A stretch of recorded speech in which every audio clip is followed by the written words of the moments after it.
நமச்சிவாய். ஜெய் வாராகி. உலகம் முழுவதும் வாழக்கூடிய வாராகி டிவி நேயர்கள் அனைவருக்கும் நல்லாசிகள், வாழ்த்துக்கள். ஜெய் வாராகி, ஜெய் ஜெய் வாராகி. அன்பு பக்தர்களே, ஆவணி மாதம் அசுர பலம் பெறக்கூடிய, அதாவது எப்பயுமே அசுப கிரகங்கள், தீய கிரகங்கள்னு சொல்லக்கூடிய செவ்வாய், சனி, சுக்கிரன் இவங்கெல்லாம் இயற்கை அசுபர்களாக இருந்து அவங்க பலம் பெறக்கூடாது, பலமான இடத்துல போய் அவங்க உட்காரக்கூடாது. அதாவது கெட்டவங்க கையில் ஆட்சி போனால் எப்படி இருக்கும் அப்படின்னாக்கா மக்களுக்கு அது மாதிரி தேவையில்லாத துன்பங்கள் வரும் அப்படின்னு சொல்லுவாங்க. அதை போல் முழுமையான அசுப கிரகங்களாக இருக்கக்கூடிய செவ்வாய், சுக்கிரன், சனி போன்ற கிரகங்கள் கேந்திரம் அடைகின்றன. அதில் மெயினாக பாருங்கள், திருமண யோகம், திருமண வாழ்க்கை. யாருக்கெல்லாம் இந்த மிதுன, செவ்வாய், கன்னி, சுக்கிரன் இருக்காங்களோ அவங்களுக்கெல்லாம் திருமண வாழ்க்கையில் ஏதேனும் ஒரு சின்ன அடையாளமாவது இருக்கும்.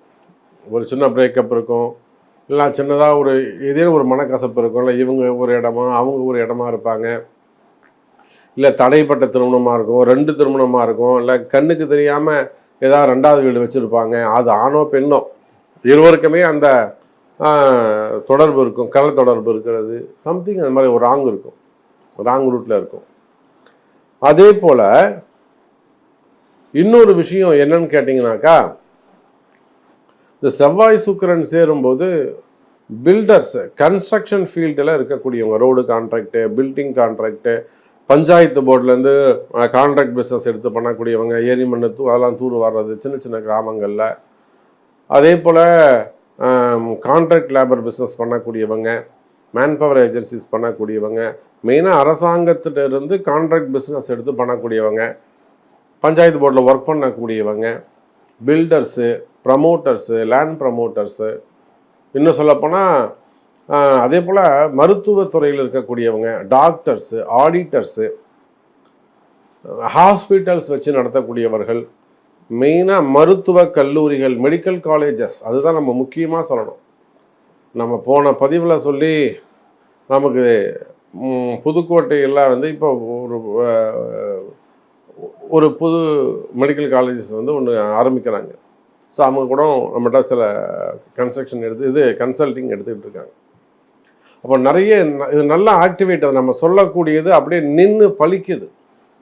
ஒரு இடத்துலையும் இப்போ நம்ம ஆர்ட்ஸ் அண்ட் சயின்ஸ் காலேஜ்னு சொன்னோம்னா அதை நின்று எஜுகேஷன் செக்டர்னு சொன்னால் எஜுகேஷன் செக்டர் பேசுது.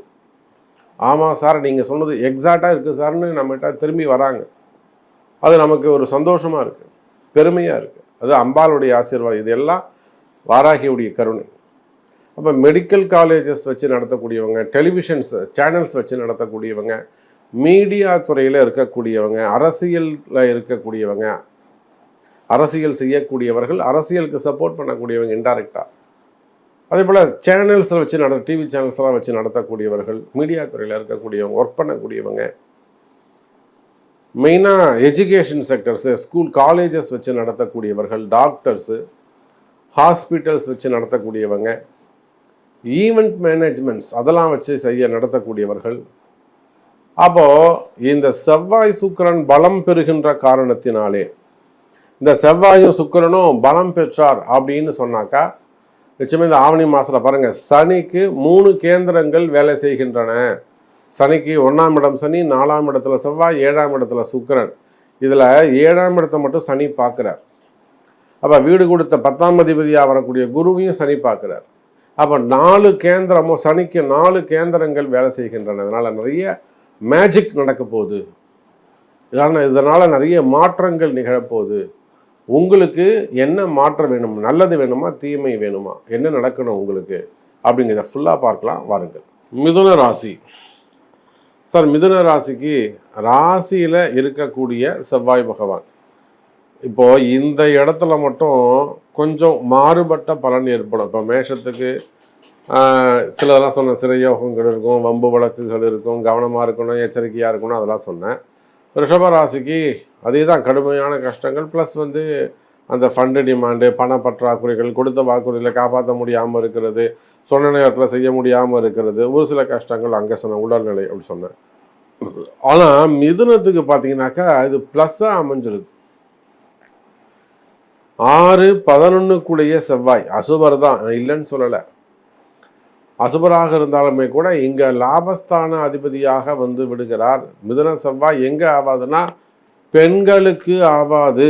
பொம்பளை பசங்களுக்கு அதாவது கல்யாணம் ஆகிடுத்து உங்களுடைய ஜாதகத்திலோ கணவருடைய ஜாதகத்திலோ மிதுனத்தில் செவ்வாய் இருந்தால் அந்த திருமண வாழ்க்கை ஒரு திருப்திகரமாக இருக்காது. ஒரு போராட்டமாக இருந்துக்கிட்டு இருக்கும். ஒன்று டாமினேஷன் இருக்கும். ஒருத்தர் மிரட்டுவாங்க, ஒருத்தர் அதிகாரம் பண்ணுவாங்க, ஒருத்தர் மிரட்டி பணிய வைப்பாங்க, ஒருத்தர் பயந்து நடுங்கக்கூடிய சூழ்நிலை இருக்கும். சில இடங்களில் அடித்து செயல்படக்கூடிய வகையில் துன்புறுத்தக்கூடிய வகையில் கூட அமைஞ்சு போயிடும். ஆமாம், இப்போ ஸ்கூலில் கூட பசங்களுக்கு அடி விடுதுனாக்கா வாத்தியார்கிட்ட வந்துவாங்களானாக்கா ஒன்றும் மிதுன செவ்வாயாக இருக்கும், இல்லை செவ்வாய் தசை நடக்கும். அந்த மாதிரி கிரகம் அந்த டச் பண்ணாமல் உங்களுக்கு நம்ம வாழ்க்கையில் எதுவுமே நடக்காது. மிதுன ராசி நேயர்களே, ராசிக்கு வரக்கூடிய செவ்வாய் பகவானால் உங்களுக்கு நல்லது நடக்கும். ஒரு அதிகாரம் கிடைக்கும், ஒரு தைரியம் கிடைக்கும். மெயினாக மனசில் இருக்கக்கூடிய பயம் விலகும். அது எந்த மாதிரியான பயமாக இருந்தாலும் சரிதான். காதல் பயமாக இருக்கலாம், படிப்பு பயமாக இருக்கலாம், பரீட்சை எக்ஸாம் சம்மந்தப்பட்ட பயங்களாக இருக்கலாம், ரிசல்ட்டு சம்மந்தப்பட்ட பயமாக இருக்கலாம், ரிசல்ட் பயமாக இருக்கலாம், ஜாபு ரிலேட்டடாக கவர்மெண்ட் ஜாபோ ப்ரைவேட் ஜாபோ ஜாபில் இருக்கக்கூடிய டார்ச்சர்ஸ். ஏன்னா இப்போலாம் கூட ஒரு அதிகாரி பேங்க்கில் செக்டர்லேருந்து ஒரு அதிகாரி வாரத்தை 2 நாள் 3 நாள் எனக்கு ஃபோன் பண்ணுவார். அண்ணா நமஸ்காரண்ணா, எனக்கு இந்த வாட்டி ட்ரான்ஸ்ஃபர் வந்துடுமா, எனக்கு இந்த வாட்டி ட்ரான்ஸ்ஃபர் வந்துடுமா, நான் திருத்தணியில் இருக்கேன், என்னை நாகப்பட்டினம் போட்டால் கூட நான் போகிறேன்னா, ராமேஸ்வரம் போட்டால் கூட நான் போகிறேன்னா, எனக்கு ட்ரான்ஸ்ஃபர் கிடைக்குமா, நான் இங்கே இருக்க மாட்டேன். தொடர்ந்து அந்த பேங்க் ஆஃபீஸர் எனக்கு ஃபோன் பண்ண. அதே போல் இபி செக்டரில் ஒருத்தர் இருக்கார், அவர் ஹையர் போஸ்ட்டில் இருக்கார். ஜேடியாக இருந்து ப்ரமோஷனில் போனவங்க அவங்களாம் கூட என்ன சொல்கிறாங்க, சார் எனக்கு எப்படியாவது ப்ரமோஷன் வருமா, எனக்கு வந்து ப்ரமோஷன் வரலாம் கூட ட்ரான்ஸ்ஃபர் வருமா. அப்போ அரசு அதிகாரிகளாக இருந்தால் வேலையில் இருக்கக்கூடிய டார்ச்சர்ஸ், வேலையில் இருக்கக்கூடிய பயங்கள். அப்படிங்க கவர்மெண்ட் ஜாபோ ப்ரைவேட் ஜாபோ உள்நாட்டு வேலையோ வெளிநாட்டு வேலையோ இல்லை வந்து வெளி மாநிலங்களில் வேலை செய்யக்கூடியவங்க, அப்போ இந்த மாதிரி வேலையில் இருக்கக்கூடிய பயங்கள், வேலை போயிடுமோங்கிற பயம், அதிகாரி உள்ளே வந்தானா நம்ம என்ன சொல்ல போகிறோங்கிற பயம், புரியுதா. அவனை பார்த்தாலே நமக்கு கை காலெலாம் நடுங்கும்.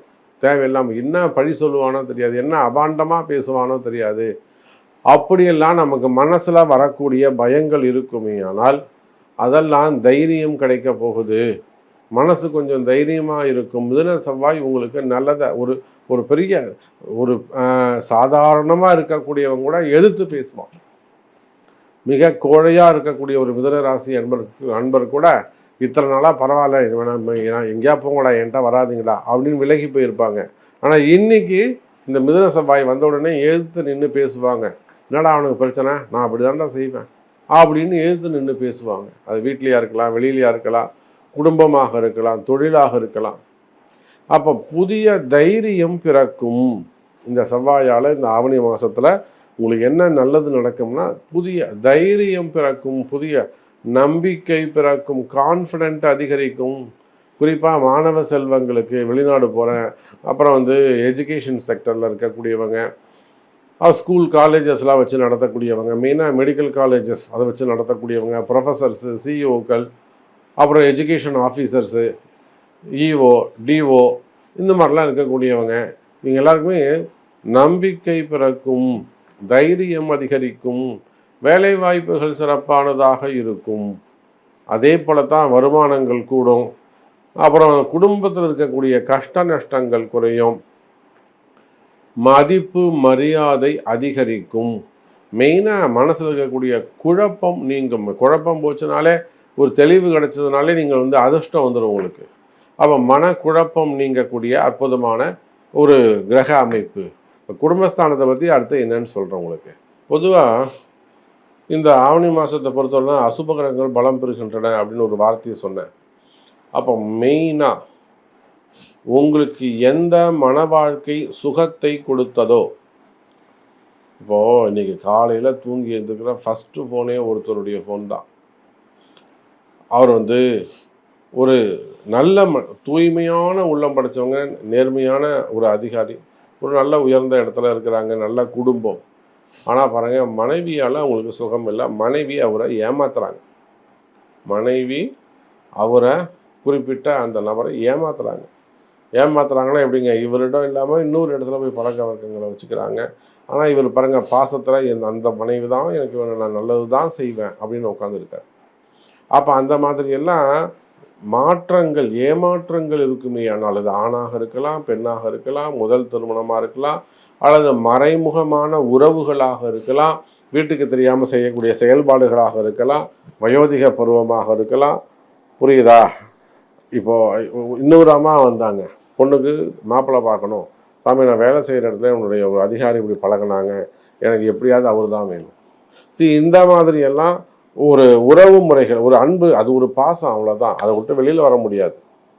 அப்போ குடும்ப வாழ்க்கைகள் சிக்கல்கள் இருக்குமே. ஆனால் அந்த குடும்ப வாழ்க்கை சிக்கல்கள்லாம் விலகி பாசம் அதிகரிக்கும், அன்பு அதிகரிக்கும், பிரிந்த உறவுகள் மீண்டும் நினச்சி பார்ப்பாங்க. அது காதலாக இருந்தாலும் சரிதான், நல்லதே நடக்கும். அப்போ இதை இந்த மாதிரியான உறவு முறைகள் பிரிவுகள் இருக்குமே. ஆனால் உறவு முறைகள் பிரிவுகள் விலகி மனசில் ஒற்றுமை ஏற்படும். அதே போல் திருமண யோகங்கள், குழந்தை பாக்கியம், இதெல்லாம் இது ஒரு நல்ல நேரம் பிறக்குது. ஸோ ஹாப்பியாக இருங்க, சந்தோஷமாக இருங்க. உங்களுக்கு கஷ்ட நஷ்டங்கள் இருக்குமே. ஆனால் தொடர்பு கொள்ளுங்கள். முடிஞ்ச அளவுக்கு அம்பாள் உங்களுக்கு ஆசீர்வாதம் பண்ணுவா, நல்லதே நடக்கும். ஜெய் வராகி, ஜெய் ஜெய் வராகி.